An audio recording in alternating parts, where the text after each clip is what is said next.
What if your doorbell camera captured something that your own eyes never could?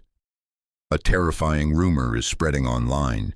Every morning at exactly 4:51 a.m., a strange bird appears on people's doorbell cameras. Not outside, only on the footage. If you look out the window, there's nothing there. But on the live feed, it's watching. Neighbors claim the bird follows one rule. The direction it's facing tells you who's going to die next.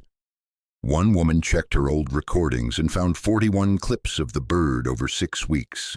Each night, it moved closer, from the back fence to the bird bath to the porch rail, always facing her front door. Days later, her father passed away. The creepiest part?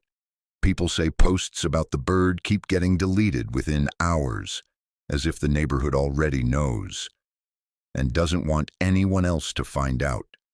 If your camera sent you a motion alert at 4:51 a.m., would you watch it?